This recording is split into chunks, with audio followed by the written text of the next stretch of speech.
Hello everyone, let's try to be a cheat code ninja today. In this problem, we are given a string in which 0 represents a white ball and 1 represents a black ball. And we have to arrange the balls in such a way that the white balls come before the occurrence of the black balls. And to achieve this, we can choose any two adjacent balls and swap their positions. Let's understand this with the help of an example. For our first string, we see that the black and the white balls are not arranged properly, and this should be its correct arrangement. To achieve this, we'll swap first these two balls. This will result in this arrangement. We can see that it is a valid arrangement where all the white balls are before the black balls. Hence, we only needed one swap to arrange them properly. Even in the second example, we see that a black ball is occurring before the white balls, and the valid arrangement should be we'll first swap these two balls and then we'll swap the last two balls. Hence, two swaps will be required. Let's try to come up with an intuitive solution for this. Let's first try to understand a valid arrangement. For a valid arrangement, we should first have a streak of zeros and then followed by a streak of ones.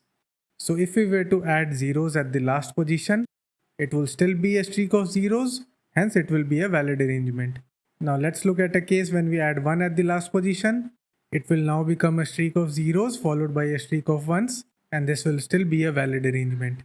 Now let's look at a case when we add 0 over here. We see that this is an invalid arrangement. Hence, to correct it, we have to swap these two characters. Similarly, let's take a look at this case. To fix this, we have to first swap these two characters. This would result in this arrangement. Now we'll swap these two characters, and now our resultant arrangement is a valid one. This took two swap operations because we had to swap once with each one. Now let's take a look at a general example. Let's assume that we have a valid arrangement with n ones at the end. And if we add a 0 character at the end, we'll require n swaps for each of the n ones. This is because first we have to swap these two characters, and then for each one on the left, we have to swap the adjacent characters. Hence, we'll require n swaps. Now let's look at a scenario where we have a streak of ones at the start, and we have to insert a 0 at the end. Initially, we have to swap these two characters, and for each one on the left, we have to swap 0 with it. We have to repeat this process till the end. Even in this case, we have to swap n times for each of the ones. So for any character in the string, if we can suppose that the arrangement on the left is already valid, then in that case, if we encounter a 0, then we just have to keep track of the number of ones on the left, so we can easily get the number of swaps required. And for the next character, we'll again assume that the arrangement on the left is a valid one. So in this case, we'll again require 4 swaps because of the 4 ones on the left. And for the last character 1, since it is already part of a streak of ones at the end, we won't require any swaps. Let's take a look at a full example. For first character 1, we see that no swaps are required. But since this one will be required for swaps with 0 on the right, we'll keep track of it. Hence, we'll keep count of the ones we have seen. For next character 0, we see that it has to be swapped with a single 1 on the left. So we'll add this to the number of swaps required. For next character, we see that no swaps are required. But since this is a 1, we'll add 1 to the count of ones. For next character 0, we see that it has to be swapped with 2 ones on the left.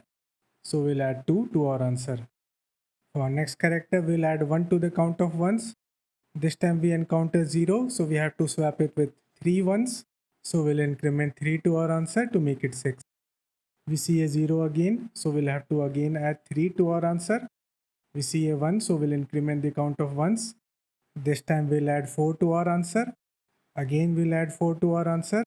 For next character, we'll increment the count of ones. And now we have no more characters left, so 17 will be our answer. The time complexity of this would be O of n because we only have to go through the characters once, and the space complexity would be constant. Let's implement our solution.